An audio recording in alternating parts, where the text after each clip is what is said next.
get started, I would like just to first start off by doing an acknowledgement to country.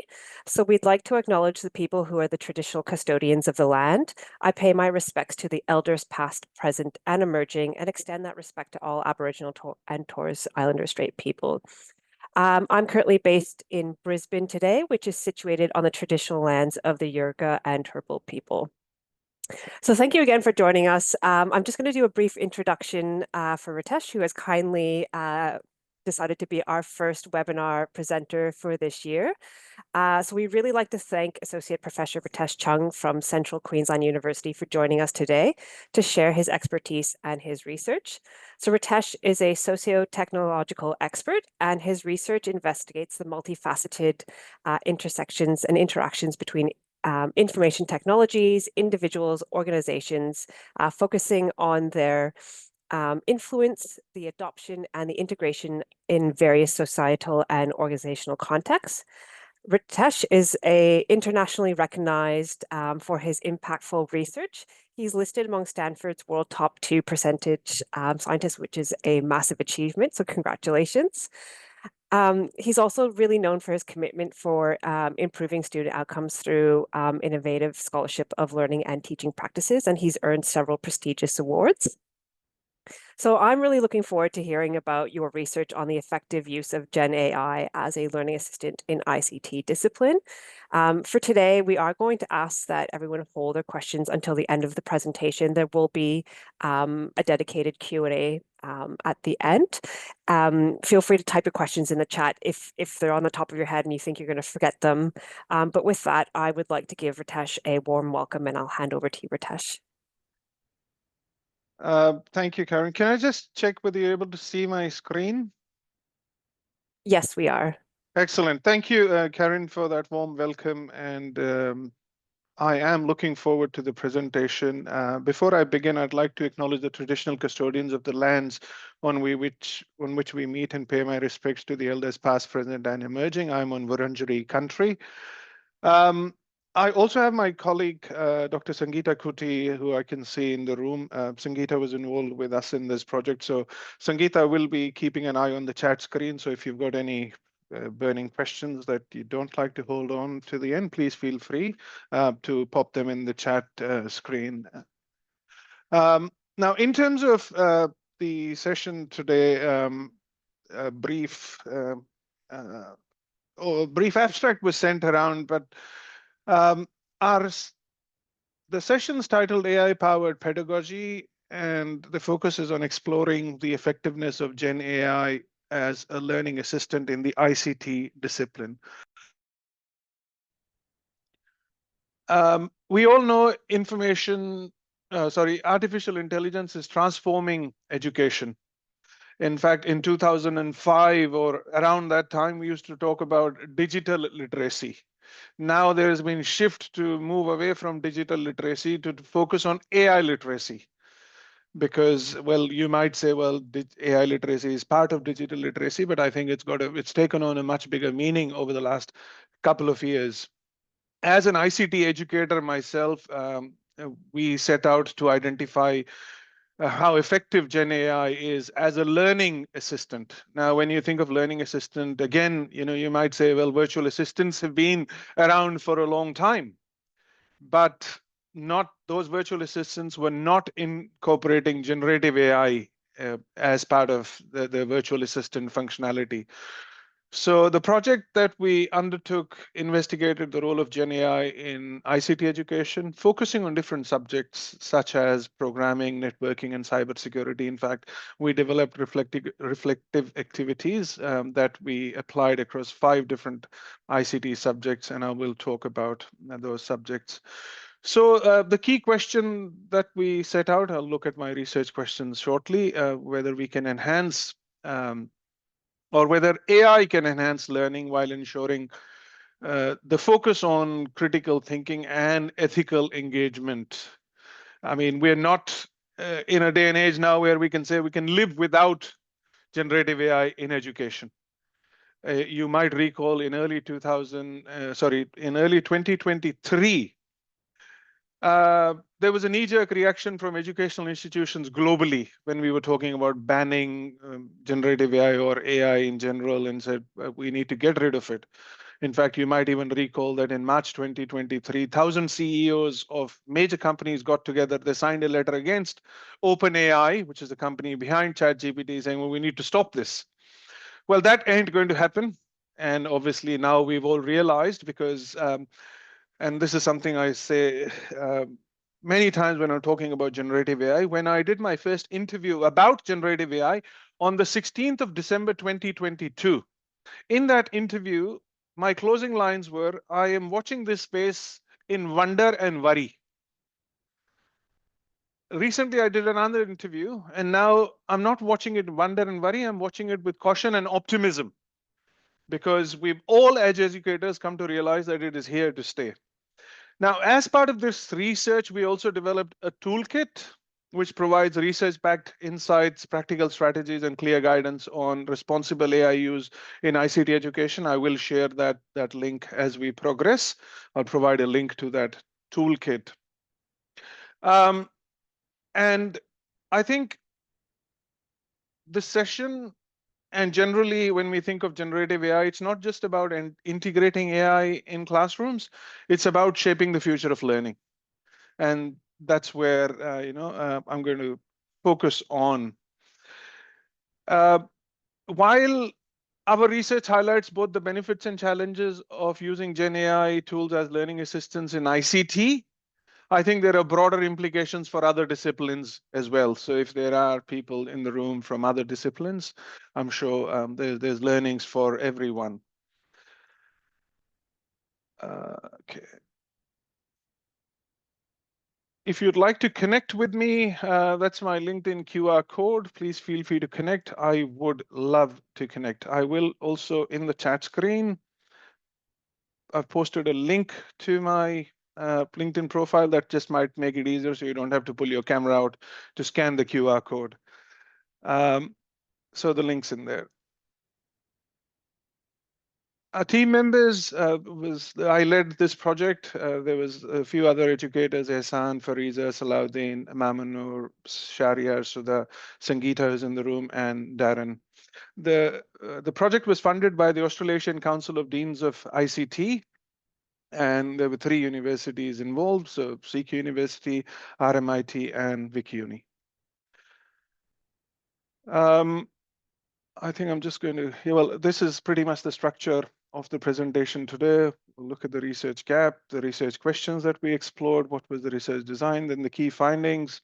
Then we developed some student personas. We proposed a GenAI adoption model. There are some use cases for ICT education, some guidance for both students and educators towards the end, and some future directions for work. So AI has emerged as a transformative force.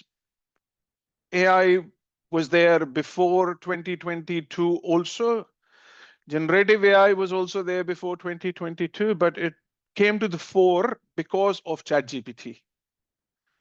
Because prior to that, the conversations that we were having weren't as much.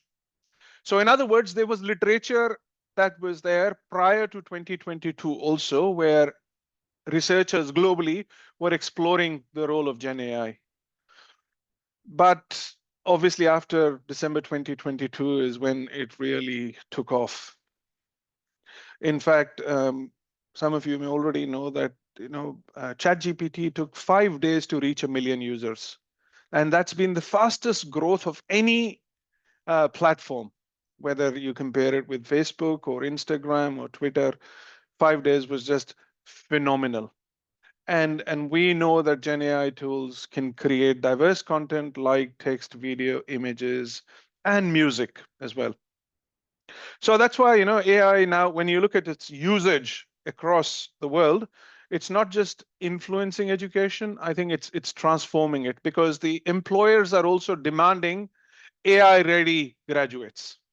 And that's become an important part of ensuring workplace readiness. And that's why initially I said, the shift has moved from digital literacy to AI literacy. Because if every organization is using some form of generative AI, and please don't get me wrong, whenever I'm using the word AI, I am actually referring to generative AI. Because being an ICT educator, I see there's a big difference. But generally, we've all, the moment we talk about AI, we are, in most instances, we are referring to generative AI, and that's what's happening in my presentation as well. Um, Traditional teaching methods are evolving, and AI is at the center of the shift. In the context of the ICT disciplines like programming, networking, cybersecurity, students need adaptive, technology-driven learning tools. And generative AI steps in as more than just a tool, because it helps to create dynamic learning experiences. But how effective AI is, can it truly support student learning without replacing critical thinking? That's what we set out to explore. So the research gap that we identified was when we look at the context of ICT education. I mean, we know that in ICT, virtual learning assistant chatbots, for example, have been there previously as well. But they weren't necessarily integrating artificial intelligence, and that's why virtual learning assistants could become a bridge between technology and pedagogy. And I've used the word andragogy here on my slide because when we were researching, we focused on adult learners, and that's the reason I use the word andragogy there. A virtual learning assistant does more than just answering questions. It acts as a reading and research companion. It acts as a writing aid. It acts as an interactive tutor. It provides real-time feedback. Yet, when we set out to explore, there were no studies that explored the impact of virtual learning assistants on ICT education. And that's why this project fills that gap, evaluating whether GenAI can truly enhance learning or if the risks outweigh the rewards. Research questions that we set out to explore: what are the common GenAI tools used as a learning assistant in the ICT discipline? And which ICT subjects are those learning assistants being used for? Then we explored how these tools impact learning experiences and influence students' perceptions and attitudes towards AI.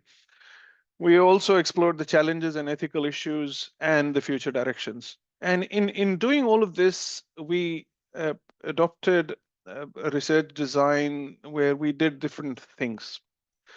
So when I say different things, firstly, we adopted a qualitative research methodology because I'm a qualitative researcher. So firstly, we did a literature review where we looked at 26 publications. That paper is already published. In fact, I might just pop that in the chat screen. Give me a moment.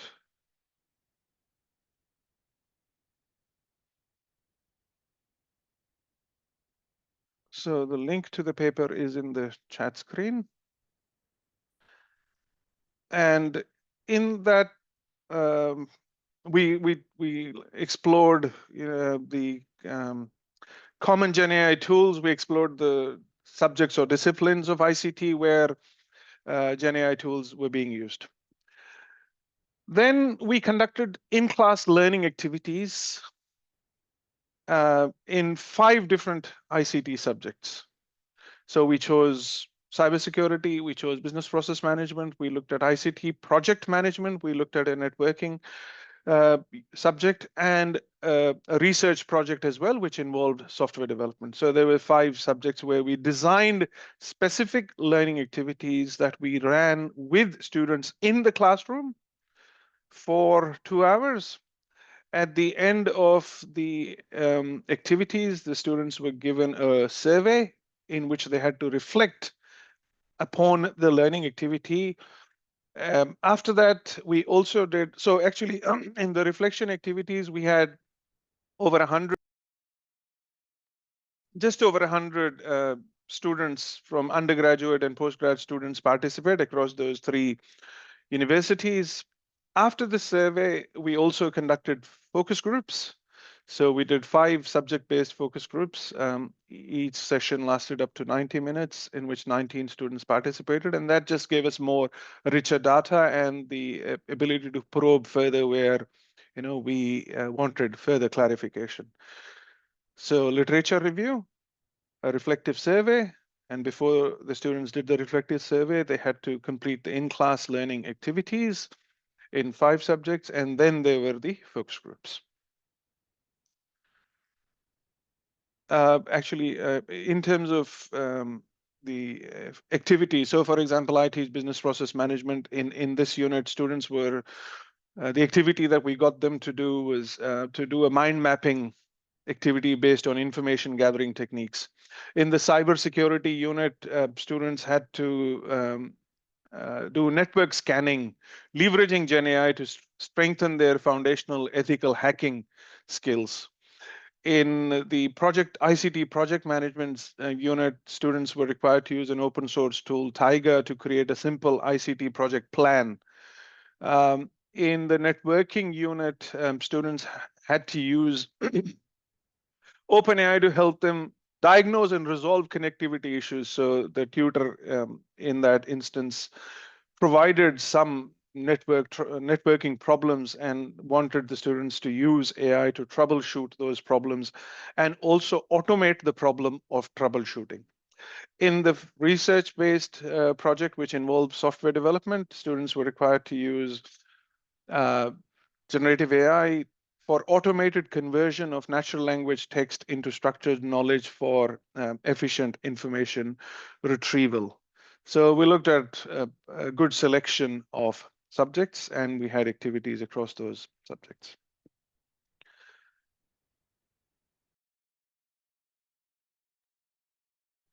So our findings in terms of the common GenAI tools, well, ChatGPT, we identified ChatGPT, we identified Codex, we identified GitHub Copilot, and GPT models dominate as learning assistants. Now, Codex and GitHub Pilot were there before ChatGPT's launch as well.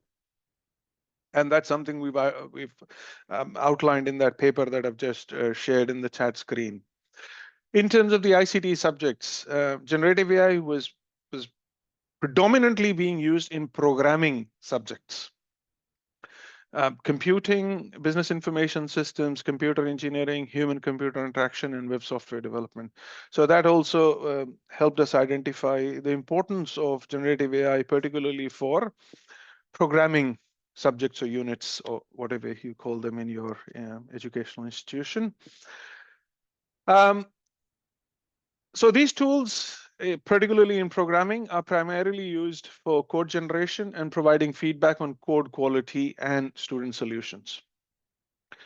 ChatGPT in particular was leveraged for its ability to offer interactive learning experiences and provide code feedback. So if the code was erroneous, ChatGPT was providing feedback to students and enhancing their learning. So interestingly, what this also meant that GenAI was already embedded in ICT education, because students were already using it through Codex, GitHub Copilot, and other GPT models, which were there before December 22 also, because we looked at literature prior to 2022 also. So how does it help the usage in ICT education? It provides, or generative AI provides real-time feedback and helps simplify complex concepts and fosters independent or autonomous learning. It can also adapt to learning styles, which makes education more personalized and accessible. It works as a support system, not as a replacement for traditional teaching methods. In terms of enhanced learning, we identified that AI tools like ChatGPT and GitHub Copilot improved engagement, simplified concepts, and provided personalized learning support. In terms of the improved learning outcomes, AI assisted with programming, with debugging, with fostering problem-solving skills, but it also posed risks of over-reliance. And I think in my next slide, I'll focus on the challenges. So AI, I think, is not just a tool, it's becoming an integral part of how students learn and engage with ICT. Moving on to the next slide. Yep.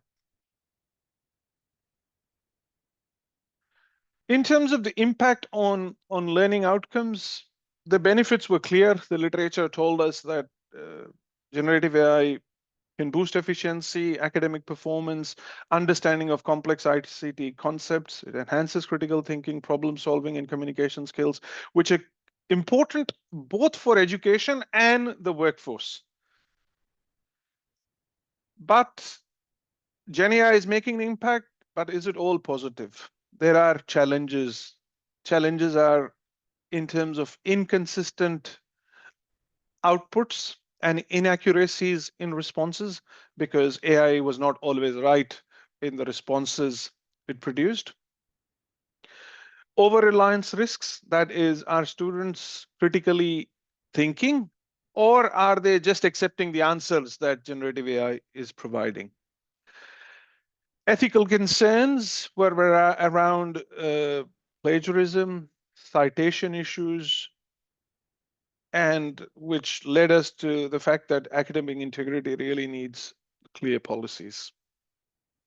Access barriers also, because some AI tools require subscriptions, limiting availability for all students, so it creates an equity issue also, although we didn't encounter them, because in institutions where we used generative AI, the institution was already providing subscriptions to staff for staff and students for the use of those tools, whether it was ChatGPT, whether it was Microsoft Copilot, or a customized version of an OpenAI derivative product.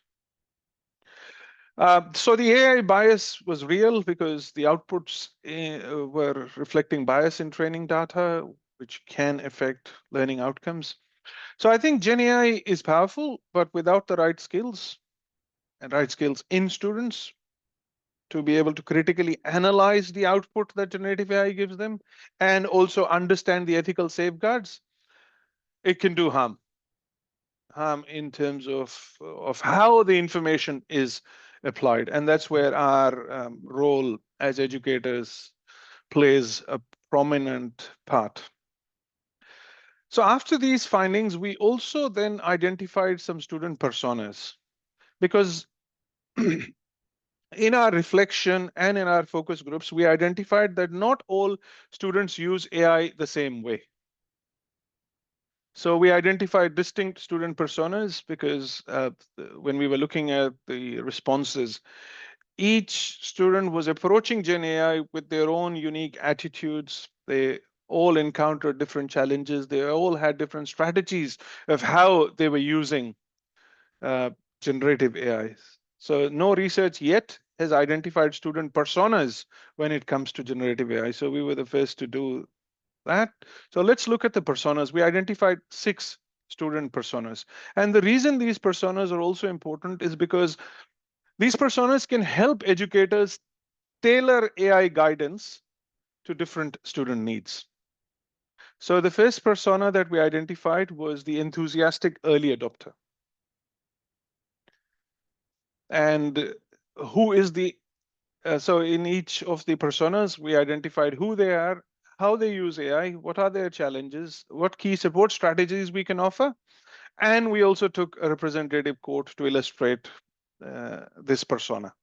In this case, the enthusiastic early adopter is your confident, tech-savvy students who actively explore and experiment with GenAI tools.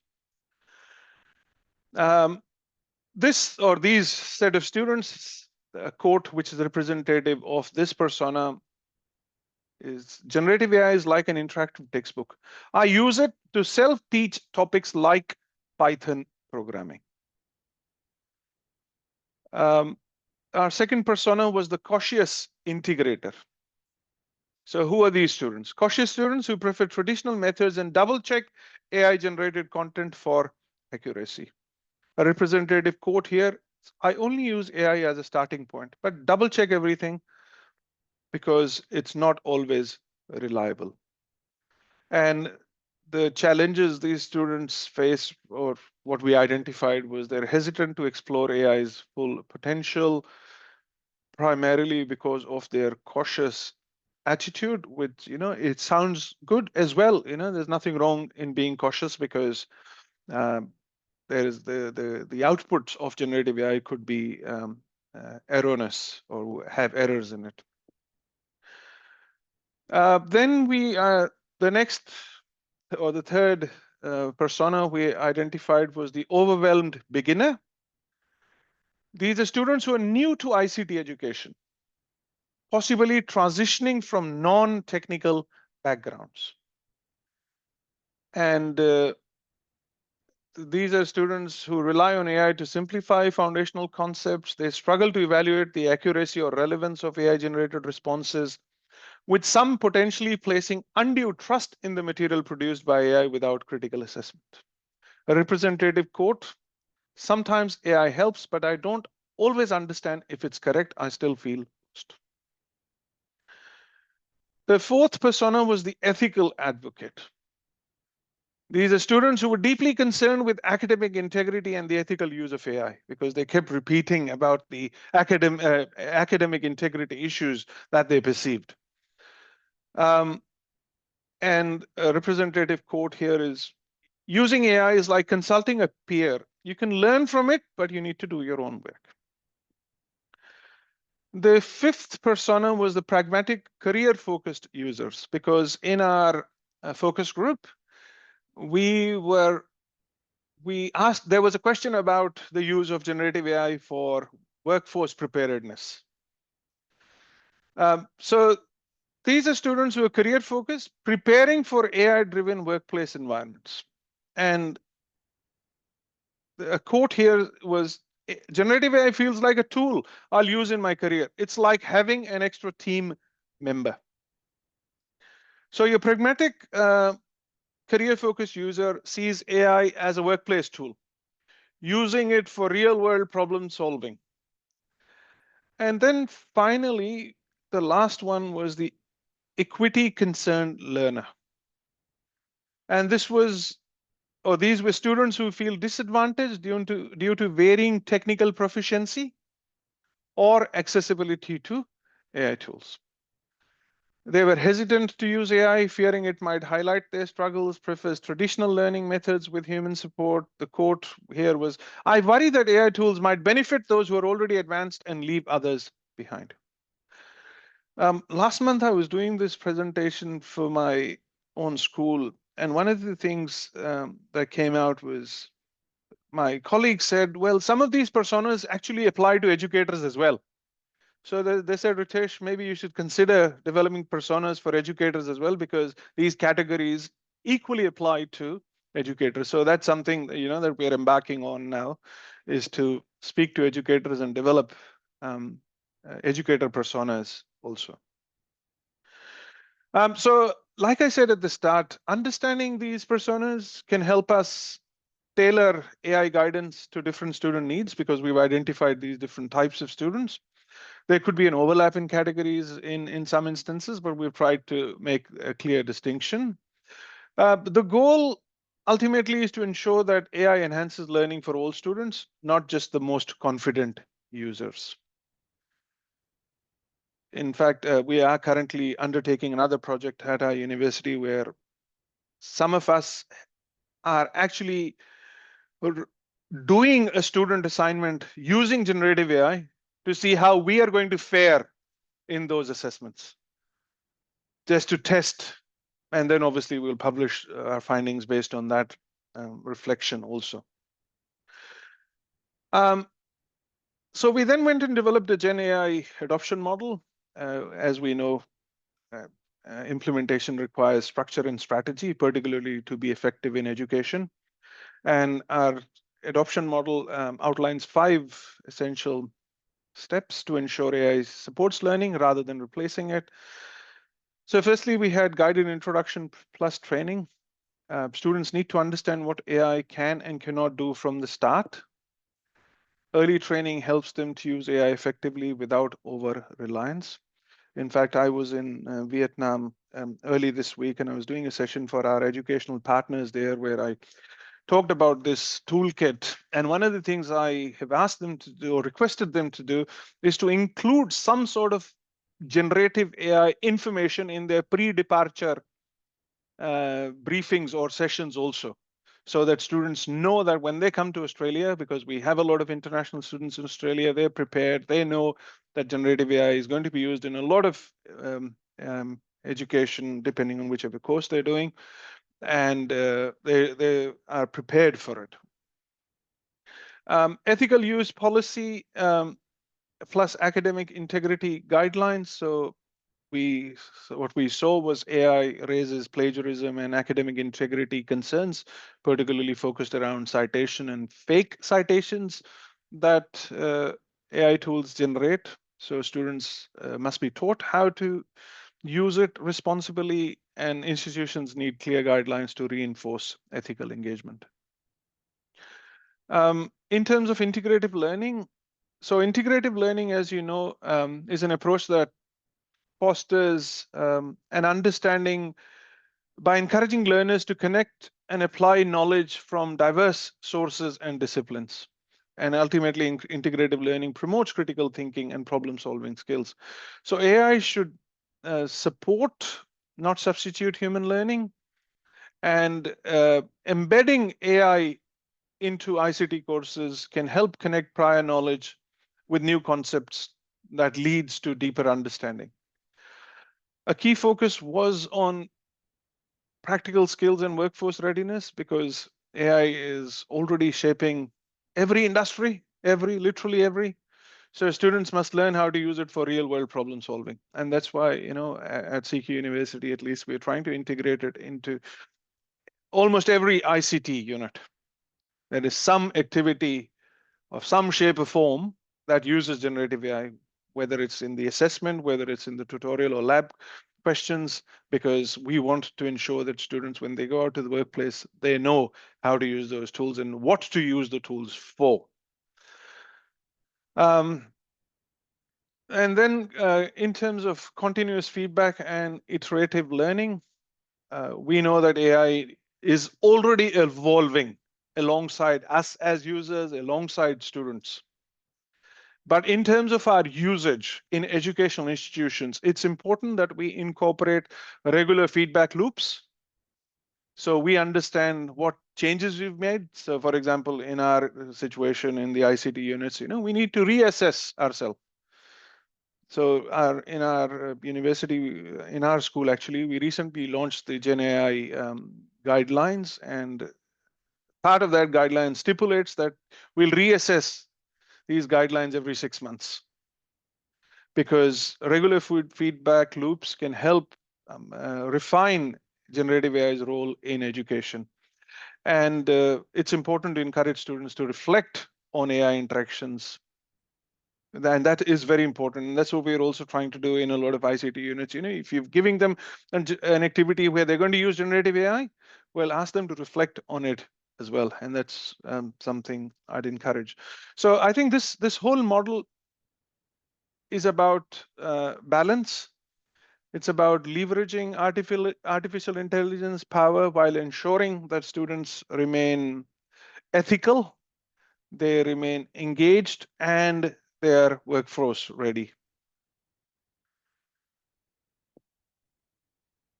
There are some use cases for ICT education, which I've outlined in the toolkit. I will share the link soon.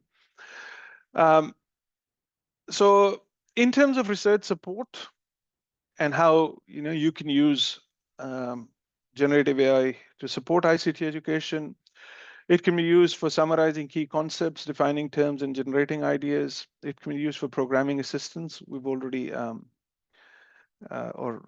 of the significant uses that we saw was for programming. So AI can help in debugging, it can help optimize and explain code also. which really makes programming more approachable, because AI can help identify and fix syntax errors. And ultimately, that reinforces logic and structure in the minds of our learners. It can be used for project management support. And the reason we included that is because we actually, in one of the units, it was a project ICT, project management based unit. So it can help break down complex project management concepts and also help students track project progress efficiently, depending on the tool that's used. In our situation for the project management use, Tiger was used.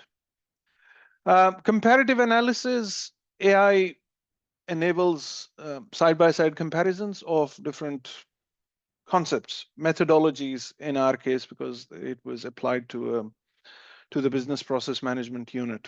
And side-by-side comparisons or comparative analysis foster critical evaluation. And finally, critical thinking.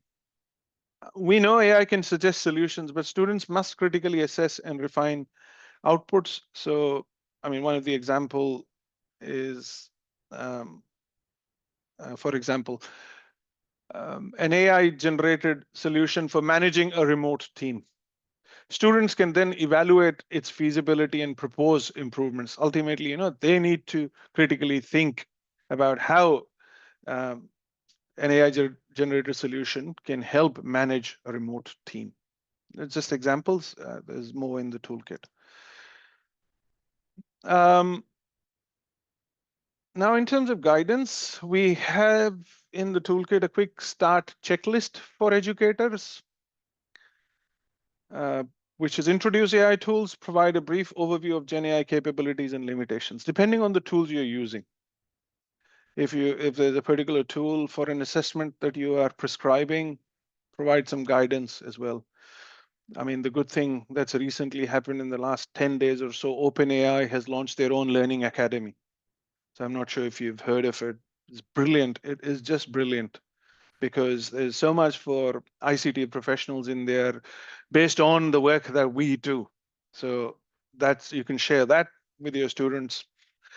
Set ethical boundaries, which is share clear guidelines for AI use in coursework. I was in a meeting just before this one, and one of the things that I think educators are still not doing is asking students to declare whether they've used GenAI or not, because that shifts the onus on the students also. If they haven't used it, that's fine. But if they have, they need to acknowledge it. And if they've not used it also, they still need to say, we've not used it. Because even when you try and approach this from an academic integrity issue, then you can have a very robust conversation with the student. Because we know that tools like Turnitin and other similarity checking softwares or AI checking softwares are not reliable. In fact, there was an article I wrote in the Conversation, I think it was late last year, where I focused on the common words that ChatGPT or generative AI tools give us.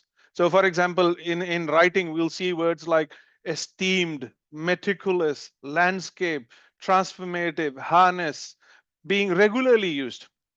But now I think we've also come to a stage that these words are becoming part of our lingo, because we are also learning from generative AI writing. So it's very difficult to distinguish whether content is AI generated or someone's actually written it themselves. You might have a feeling, but we can't raise plagiarism incident reports or academic misconduct report just on that feeling alone. So I think it's important to set those guidelines, tell students what needs to be done. Design balanced activities, which is combining AI-driven tasks with critical analysis and hands-on learning.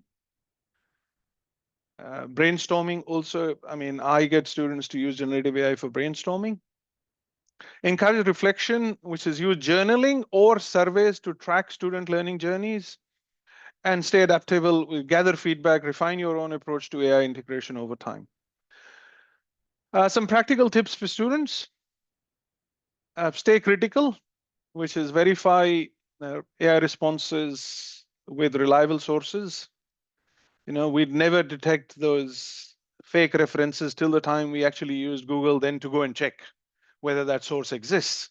And that's what students sometimes don't do. Be ethical, responsible use of AI. So we have to encourage that ethical use because we're trying to prepare them for a professional environment. Reflect and improve. So students should reflect on their own use of AI. They need to pair AI use with hands-on practice so they become more workplace ready. And this is something I've always said, think of AI as a study buddy. And since I've been using generative AI, I've always maintained that GenAI is my virtual learning assistant. It's my virtual assistant, not virtual learning assistant, sorry. It's my virtual assistant because it has enhanced my productivity. And I use it on a daily basis. In fact, I was doing a survey yesterday for another project, and one of the questions was, how often do you use it? I use it on a daily basis because there is so many things that it helps me with. So it's the same with students. Think of AI as a study buddy. And look, let's put hand on our heart. I can definitely say that every workplace is using it. If we don't encourage our students to use it, then there's a problem. We're not preparing them for the workplace. I've spoken to people from different diverse workplaces, whether that's the legal profession, whether that is your health, whether that's educators, whether that's in the banking sector, everyone's using it. Although there are different tools. When I was speaking to a legal professional from Ernst & Young a few months ago, he said now they've got an in-house generative AI tool that they can use to query when they're looking for legal precedence cases. But, well, the point is, they're using a generative AI tool. So some future directions and recommendations that we had out of our project. Enhanced features are needed in generative AI tools, such as improved accuracy, fact checking, and handling visual data. I think handling of visual data has really improved over the last 1 month. We've seen that with ChatGPT also. Institutions should integrate structured training programs for students and staff on prompt engineering, ethical considerations, and tool usage. It's important to create AI-proof assessments. I know there is a lot of discussion around whether we really should be using the terminology even AI around AI-proof assessments, but the reality is, we are in an age where we have to live with artificial intelligence. We want students to use it in some form or the other, and that's what earlier on I've said. You need to find that right balance. And explore the role of GenAI in workplace readiness. So I was in Vietnam, like I said last week, and I was talking. So I was in a school where I was asked to deliver a presentation on the role of AI as a study companion. And towards the end, I gave them a demo of an AI platform that's used to generate music. And some of them said, well, we've already used it in our music class. And I was pleasantly surprised because I was like, okay, these are school students where they're being encouraged to use it. And that is workplace readiness because, that tool's being used in the workplace. Here I am delivering my training or session, and students say some of them already used it. So that workplace readiness is important. That's why I said, you just have to think of the domain, whether it's the music industry, whether it's education, whether it's banking, whether it's legal, whether it's health sciences. What are the tools that are being used? And incorporate them in your learning. One of the other tools that we use is CMaps for concept mapping. And concept mapping, because tools like ChatGPT, Copilot are not very good, CMap does a better job of concept mapping using artificial intelligence. So there's obviously a need of collaboration among educators, tech developers, and policymakers to create comprehensive regulatory frameworks. And that brings me to my conclusion. GenAI is here to stay. And that's what I started with. It has the potential to be a powerful learning assistant. A balanced approach is important. We obviously must leverage AI's strengths while addressing its risks, such as over-reliance and ethical concerns. As educators, we play a critical role in ensuring AI is used critically, ethically, and as a support tool, not as a replacement for human thinking. And the real challenge, I think, is bigger than just AI integration. The real challenge is to create AI literate students who can use these tools responsibly and effectively. And if reflecting on my broader thoughts on AI learning assistants, AI it's not just ICT. AI can support humanities, STEM, business education. It can provide personalized learning, and um, I think I just want to leave you with one line that AI is a tutor, not a substitute. Real learning still requires human curiosity and critique, which is where we need to help our students. With that, I'm actually going to stop sharing my screen here. I would like to share the toolkit with you. So if you just give me a moment, a quick shift of gears before I come back. Stop sharing.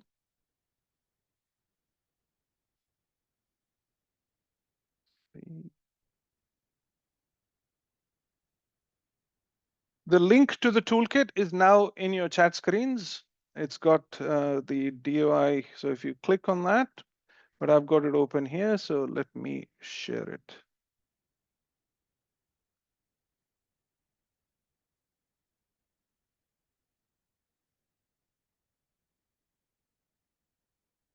All right.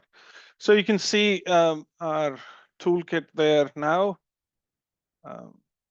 And I've got a printed copy of the toolkit as well. In this, we have provided insights into the project. We've outlined what our key findings were. We've outlined the different data sources from where we gathered the data.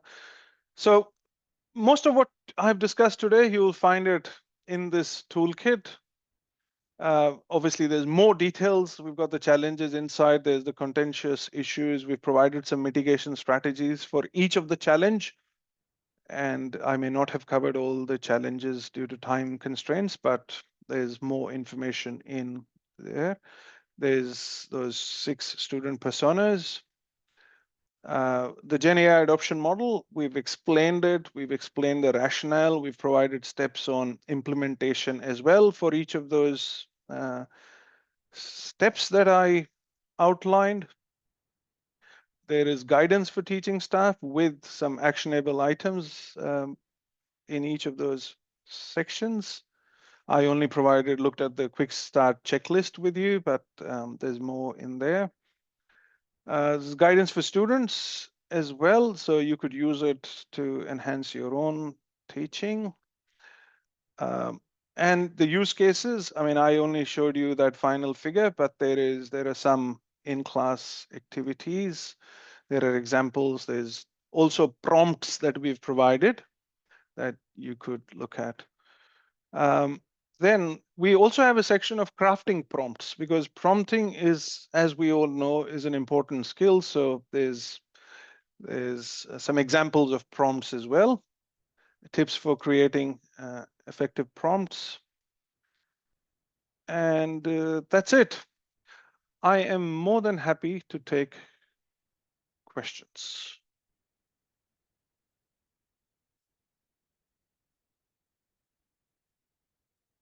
Thank you, Ritesh, for that. That was really insightful. There are a few questions in the chat. One of them was if you could please share your slides or circulate your slides afterwards. I think I've shared the toolkit. That's the got link that everything. includes everything. Yeah. Fantastic. Yeah. I'm just scrolling through as well. David asked if you could define learning styles. I don't know, David, if you want to speak to that, or just Ritesh, if you want to define learning styles. It was a little bit earlier on in your presentation. Sure. Let me just go back to. Just sort of clarify, really. I mean, as you probably know, that learning styles are a difficult concept because most people say they're rubbish. So I was just kind of wondering, when you talk about learning styles, what do you mean, and how is it applied in your context? Sure. Thanks, David. For us, we use the word integrative learning. I mean, when you look at learning styles, because there is different definitions, there's deep learning, there is surface learning, there's rote learning. We looked at integrative learning primarily because we were dealing with adult learners who come with prior knowledge of their own domain. So for us, it was based on integrative learning, which is incorporating their prior learning or knowledge to enhance their learning. That was our focus, integrative learning, David. Okay, thanks for responding. Thank you. Ritesh, there's one other question from Kinley in the chat. He thanks you for your insights, especially in particular to the GenAI as a learning assistant. Kinley did ask if it was possible to see some of the activities or questions that you provide to students, if it's not already in the published papers / toolkit. They're in the toolkit. Excellent. So we'll just have to browse in a bit more detail. Yep. Thank you. Can I just ask a question by unmuting yes, please. myself? Sure. Yes, I don't feel like typing in some big text. Hi, everybody. Marion from the University of Auckland. We are actually just in the process of applying for some funding for a very small study at our university across faculty. And we are particularly interested on the impact on GenAI assistants that are embedded in a course like Canvas on critical thinking. And I just wondered, you said you had a focus in your study on critical thinking skills. And I'm really curious about what you found out, because there is some, as you probably know, some indication that GenAI leads to metacognitive laziness, over-reliance, and all of that sort of thing. So I just would really like to know what you found. Thank you, Marion. Excellent question. So the general consensus usually is that it leads to a decline in critical thinking. That's what people usually say, research says, but what we say is that it also enhances critical thinking because students actually learn to evaluate the information that generative AI tools provide. And that's where what you include in an assessment is based on your critical thinking of that content. And that's why we found that it was useful, because when we gave students those reflective activities, they were critically evaluating the responses, because we actually asked them to submit their prompts. We asked them to submit their rough answers first, which they use without using generative AI. We also asked them to submit their responses that they used after they'd used generative AI. So what we noticed was that they were actually refining their responses. They were evaluating the information. And hence we said, it leads to an enhancement of critical thinking skills as well. Okay, cool. Yes, thank you. Thank you very much. Thank you. Any other questions, Karen? There's none in the chat. And if anyone else does want to unmute themselves, you're more than welcome. Sure. I will just say at the very beginning, I wrote down something that you said, and that was we shouldn't just integrate AI. We need to shape the future of learning. And I think that really resonated with me and hopefully resonates with everyone else in our virtual room today, because as you said, it's not going anywhere. So we really do need to think about how we shape the future of education. So thank you for sharing that. Yep. I am not seeing any other questions, and no one else is unmuting themselves. So I will, again, a very big thank you to Ritesh, Sanjita, and anyone else in your team that's online with us today. It was very insightful. I can see in the chat that many people have found the chat your webinar really useful. And I think many of us will be digging through that toolkit shortly after we get off of this session. So thank you once again, and thank you everyone for making the time to join us today. If anyone else is interested in hosting a webinar or have ideas for webinars or podcasts from ASCILITE, please just reach out and let us know. We're keen to hear ideas as well as share what everyone else is doing in their practice. So thank you once again, everyone. Thank you for having us. And I've got my colleagues Sangeeta and Fariza in the room. So thank you for joining. If people are comfortable and would like to turn their cameras on, I wouldn't mind taking a screenshot because I'm a LinkedIn person, like social media. So I wouldn't really mind sharing a photo on. I can see we at one stage we had 60 participants. There's about 40 of us left. So let's be brave and possibly allow me to take a photo, well, a screenshot. I might have to take two because there's, let me, and I appreciate you turning your cameras on. Okay, let me just take, so I'm on page 1 now. Quick screenshot. All right, 1, 2, 3. And just give me a minute. I'm going to shift to the next screen and take one more. Okay, one more.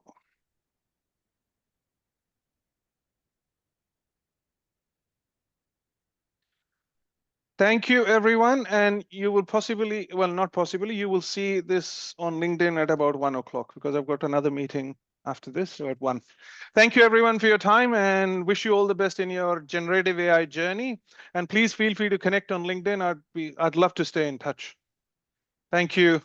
Thank you, everyone. Cheers. Bye.